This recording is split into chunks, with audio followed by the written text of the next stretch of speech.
Sumarið var votviðrasamt sunnanlands og vestan og bændum erfitt. Tún voru stundum eins og stöðuvötn á að líta og víða lá hey hrakið svo vikum skipti. En yfirleitt tókst bændum á óþurrkasvæðunum að afla nægilegra heyja fyrir veturinn, þótt fóðurgildi væri ekki þið sama og norðanlands og austan, þar sem heyskapartíð var með eindæmum góð. Þeir sem sáum að leggja gervigras á Hallarflötinni í Laugardalnum í Reykjavík lentu líka í vandræðum vegna rigningana og verkið dróst vikum saman. Útlendingarnir sem höfðu umsjón með verkinu sögðust aldrei hafa kynst öðru eins veðurfari. Öllu meira tjón varð af völdum flóða í Markarfljóti í febrúar. Miklar klakastýpur mynduðust í fljótinu og við það rann það yfir bakka sína. Flóðið rauf varnargarða beggja megin fljótsins og fóru tugir hektara af ræktuðu land undir vatn. Þegar flóðinu slotaði voru túnin þakin sandi og leir. Fyrstu mánuði ársins voru vestlægar áttir ríkjandi á landinu og var því afar snjóþungt vestanlands.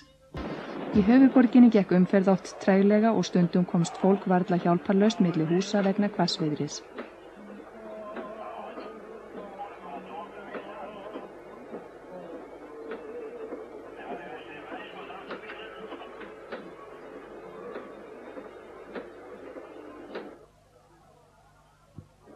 Þegar vest var komu strætisvagnar ekki leiða sinna frekar en aðrir og fyrir kom að fólk varð að bíða tímónu saman eftir þeim.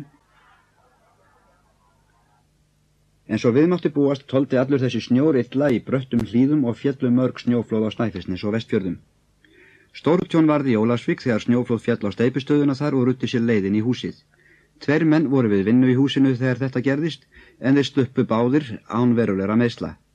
Margar dýrar vinnuvélar og tæki eyðilögðust í þessu snjóflóði.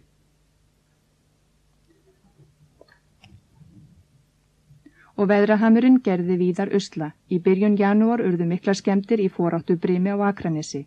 Nokkur iðnaðarhús eyðilögðust eða skemmdust mikið og grjótfylling við höfnina sogaðist að miklu leyti út í briminu.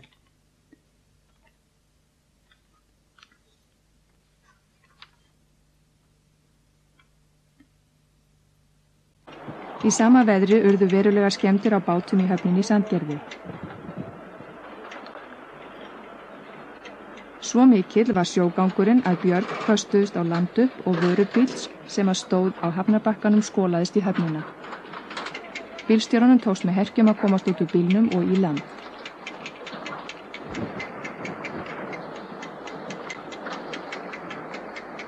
Að þá kemur þessi óskaplega sjór yfir garðinn. Svo langstætti sem ég hef séð og bílinn hann bara fór á stað eins og lítið júlu bara sildi bara út af bryggjunni. Norðlendingar þurftu ekki að fara til útlanda til að njóta sólarinnar og góða veðursins í sumar. Þeir fengu að minnsta kosti fleiri tækifæri til sólbaða en sunnlendingar. Þrátt fyrir vætuna sunnanlands var sumarið mun hlýrra en sumarið á undan og þegar sást á annað borð til sólar í Reykjavík fylltust sundstæðirnir af sólþyrstu fólki. Þótt veðri léki yfirleitt við Norrlending í sumar voru þeir minntir á nálægð landsins forna fjanda hafísins í júlí. Þessa jaka rak inn á Siglufjörð seint í þeim mánuði.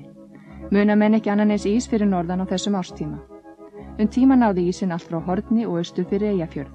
Ísnum olli þrálát vestanátt sem átti rætur að rekja til kyrrstöðuhæðar yfir landinu.